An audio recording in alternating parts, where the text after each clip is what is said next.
This is Sister Zombie, a memoir by Anna Appleby. This podcast is performed by Angie Morency, written and produced by Harold Brody. For all information about music and sounds, including links to composers and tracks, go to sisterzombiessounds.info. When we last left our story, Anna had a dream which featured many of the new people in her life at Griffin Hills High School.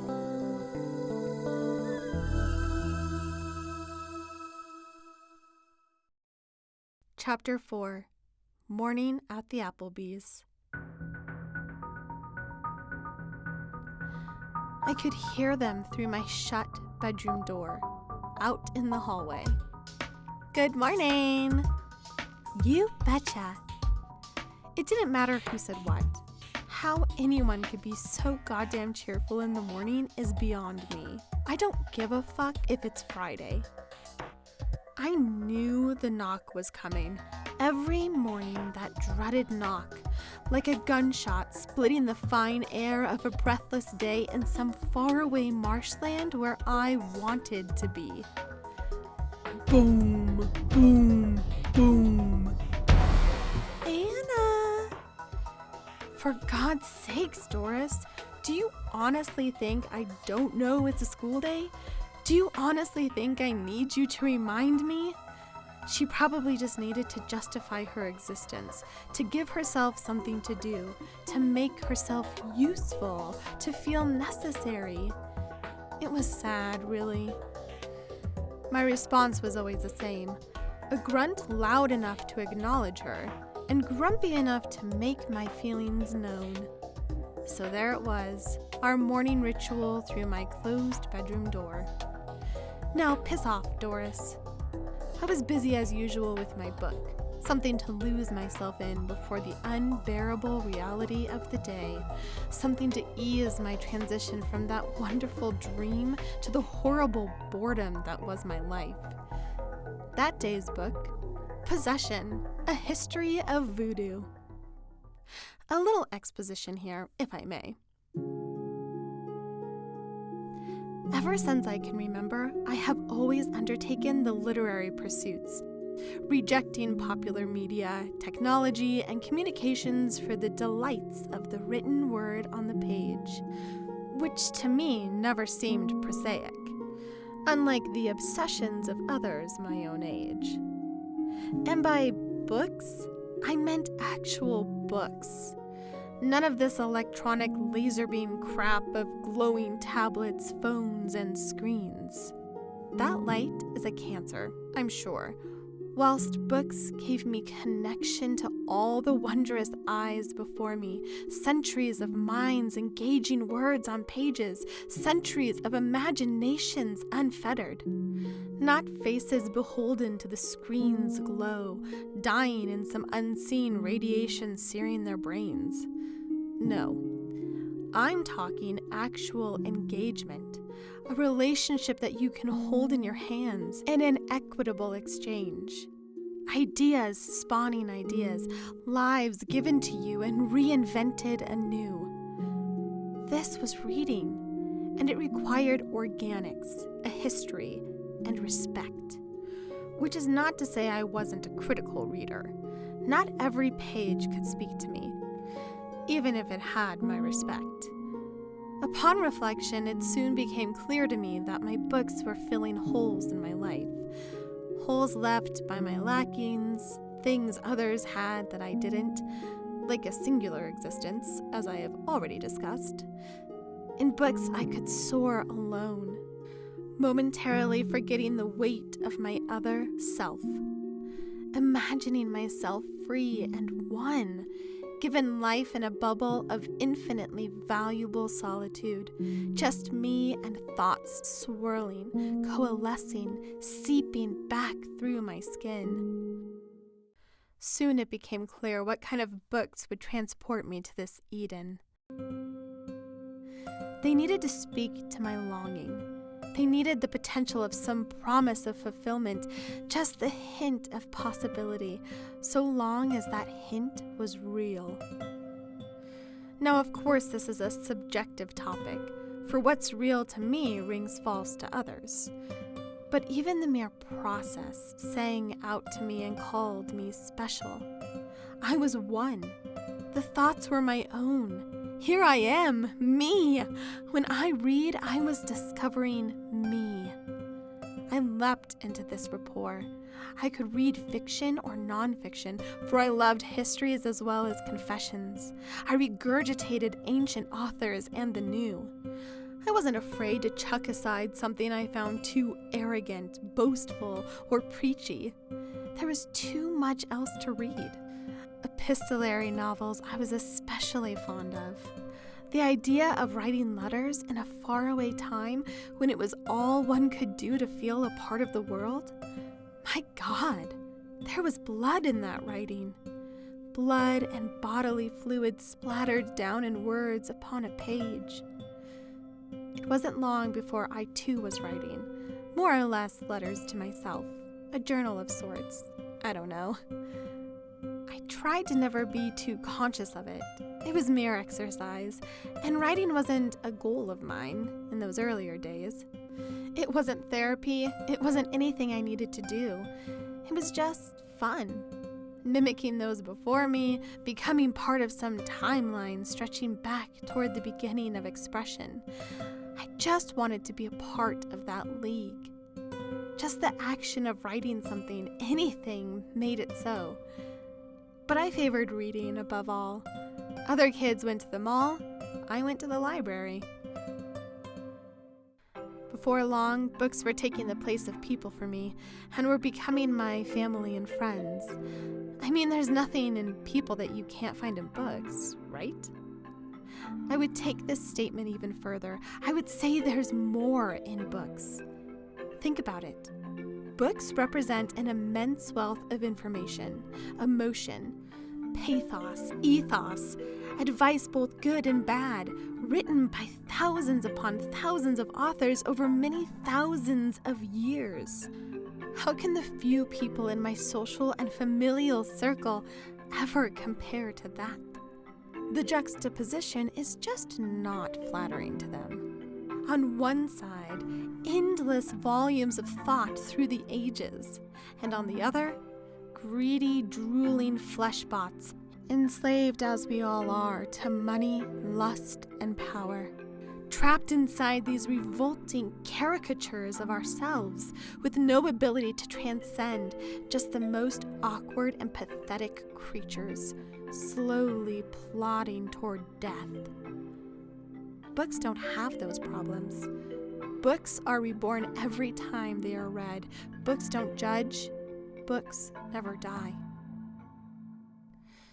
And importantly, books can provide teaching and guidance, which is what my book, Possession, A History of Voodoo, was doing for me that fateful morning, despite Doris's incessant pounding. My fascination with religious texts went well back into my childhood. It wasn't that these holy books were there to provide me with the answers to life's mysteries. No, I was absorbed by the fact that there could be so many goddamn versions of the truth. All these books, and all of them proclaiming to have the answer. The Bible, the Torah, the Quran, the Egyptian Book of the Dead. It's easy to surmise that humans need some goddamn answers, but I didn't really want answers. I was just comforted by the fact that other people did. All this questioning was going on out there. Me? I was cool. Or so I thought. My quest for more truth versions would inevitably carry me into more tangential regions of spirituality. These areas held me in thrall, and I passed no judgment upon their legitimacy. To me, they were all the same questing. In fact, I respected more the courage one needed to undertake such a path as Druidism, Yahweh, or even just your plain old garden variety witchcraft. And why not dabble? I was young. Isn't that what I was supposed to do? Experiment and figure shit out? Rituals were especially appealing. The idea that one could chant a few words, rub on some ointment, burn a few herbs, do a little dance, and be transformed? Hell yeah, I'm in! I drew pagan shapes on the ground. I purchased ingredients from the grocery store, blood, roots, matches. I memorized ancient texts. I mixed potions, and I'm sure I did everything half-assed and wrong. But that wasn't the point. It was important simply to participate, to feel that sense of the quest, for when I did, it was like being the author of my very own religious living text. It was alive, and it was me. But that morning, I remember an even more devious prospect was filling my brain. For one cannot spread oneself across so many quests, pagan or otherwise, without feeling some sort of power of the process. Which is a way of saying that I still had faith that one day there would be fruition and something would work. The way I figured it, I could spend my entire life trying out every ritual ever put down to page, and I still wouldn't have enough time. But no matter. The living is in the seeking, right? Anna Appleby, junior philosopher. And that morning, I was using my curious knowledge to address a very practical problem. James. The James from my dream. James Califano. Adonis, quarterback, unspoken originator of 1,000 wayward fantasies, filling all days with equal parts hope and despair. Look, I know I had only been back in southeastern Ohio for less than 2 weeks, but James was a universal law unto himself. Everyone knew it. Every single woman/girl within a 50-mile radius knew it. It was carved into the stone at Griffin Hills High School. Oh, and James Califano will be lusted over like no man/boy in the history of the universe. So it is written, so shall it be. I'm only surprised that any girls at all survive in this town, much less the school. You would think they would all murder each other in some bloodlust orgy over James. It's simple, really. All any of you have to do is close your eyes and think really hard about the one person whose very presence on earth drove you into some mad frenzy of such unabashed and embarrassing full-scale lust that it took every cell of your inadequate existence to keep from stalking this person forever, until one night you couldn't help it and you found yourself in some dark corner of the world, sobbing over the murdered and mutilated remains of the perfection you could never attain, touch, or soil with your own putrid defectiveness. And for those of you who have never felt this way, you have my utmost pity. Maybe it's easy for some of you to shrug my feelings off as some adolescent hormone party. Mine and Chloe's blood broke at a normal age, after all, and we were thusly governed by the same reproductive urges as any suffering depository. But of course, as you may have already guessed, Chloe and I responded quite differently to the horrors of our feminine nature. It was just another example of Chloe furthering the division between us, perhaps once and for all. She recognized the power that womanhood bestows, simple and true. It came easy to her. Accord yourself the necessary accoutrements, and voila, a slut is born. For me, on the other hand, I could never impose myself so brusquely. I was absolutely content to allow fate to take its course. After all, Chloe's new slut persona proved that I must have some sort of man-drawing power somewhere within me. Essentially, we looked the same, we smelled the same. It seemed only a matter of time before I would have to fend somebody off and laugh coyly about it. I could wait until then. But then James happened. Let me rephrase. Then Chloe and James happened. It must have been the new girl thing, if such a thing exists. We had been in southeastern Ohio for only 2 weeks. We were new blood. Maybe James just had to conquer Chloe. But now I'm dragging James through the mud. Forgive me. James is just a human god, after all, prone to human needs, and Chloe is an exceptional slut. Enough about that. Shudder. Barf. The weird thing was, Chloe's conquest of James, in mere days, actually filled me with hope. Once James could see the unformed, dense, slutty clay of a work in progress like Chloe, surely he would move on to the more refined, sophisticated brio of yours truly. But that morning, feeling more alone than usual, I resolved to leave less to fate. Such was the power James had over me. Possession, A History of Voodoo, is not an extraordinary account by any means. It's simply quite functional in its description of the history of actual rites and practices as they occurred in Haiti from the 18th century until the present day. It treats voodoo, correct spelling V-O-D-O-U, quite rightly as a living religion, with no more or less respectability and legitimacy than Christianity or Islam or any other religion. And no, I wasn't a believer in voodoo at all. It was something fun to try for a while before I moved on to something else. And besides, I remember thinking participating in a small voodoo ritual that would force James to love me forever might just be the kind of soothing treatment I needed. Something that would ease the weight I was having to endure for James to get over his Chloe fixation.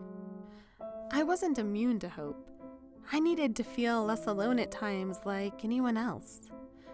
The particular passage I was reading that morning centered around a ritual involving a piece of the object's, James' clothing.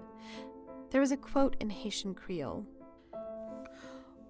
"Ukong kori upakong kash."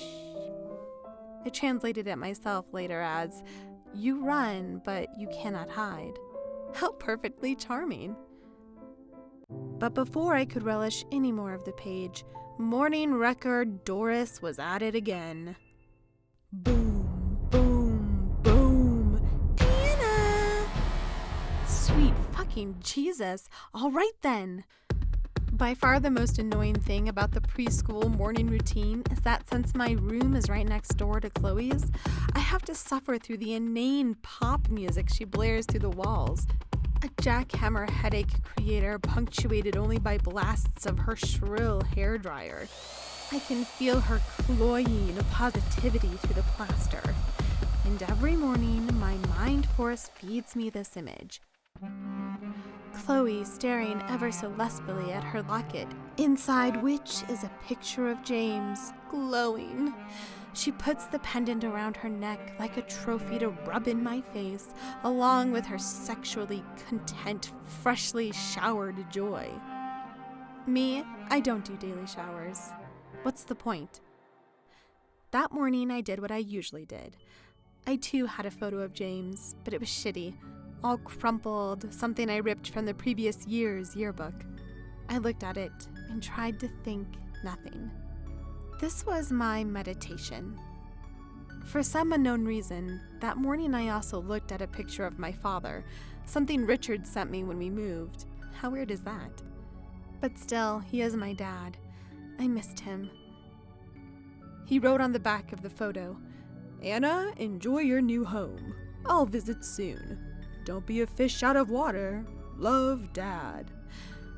I like to think he favored me over Chloe, and I guess I honestly believed that. I needed him more, anyways, even though he was never there. That morning, me and Chloe exited our rooms at the same time, always an awkward moment. Chloe was wearing her old cheerleading uniform from California. It was the most insane shade of magenta, the most artificial and chemically created color in the known universe. "You're not supposed to wear that," I said softly. "What?" yelled Chloe. "Whisper much?" She stormed off past me downstairs, adding so very loudly, "I'm allowed!" I hated her loudness. I hated all loudness. I followed her reluctantly. Doris was downstairs cooking a mom breakfast for all of us. I knew because I could smell the goddamn bacon. When will she ever learn? I could also hear the mom music she would listen to in the morning. Doesn't anyone respect silence anymore? Thankfully, once Chloe bounded into the kitchen, she went straight for the little mom boombox and switched it off. Doris didn't even seem to care, for really there was only one person in charge of this family unit. Doris saw Chloe's cheer attire. "You can't wear that," she said. "I'm giving a cheer expedition, and no breakfast for me. I have 1 week to lose 5 pounds for the prom, ball, dance, whatever the fuck they call it here." "Language," said Doris in vain, who turned to me next. "How about you, Anna?" "Seriously, Mom?" "I'm not hungry." Both Chloe and myself had at least one thing in common at that moment, and we were both heading for the door as well. But Doris wasn't done with the mom thing. "Wait!" she cried. "Come here. Stand right here." It was mom lineup time. The only amusement I got from this ritual was imagining she was identifying us both out of a genuine police lineup. Having finally given up, turning us both over to the cops for any random array of ultra-violent crimes. But for now, she just did her usual mom swoon. "Look at you two," she said. "I just need to know that you're doing okay, with the new home, the new school. Is everything okay?" Even Chloe would mumble with me on this one, in garbled near unison. "Yeah, geez, okay, yes."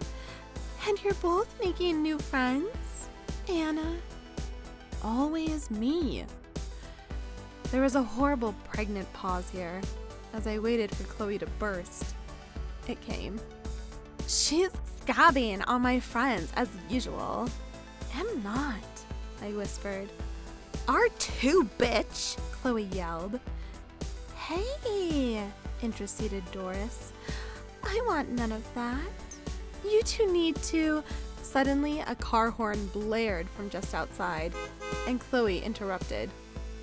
"James!" screamed Chloe, who bolted out the door at light speed. I had to follow, of course, but at my own pace. That's when I actually heard Doris utter these words. "Who's James?" Priceless.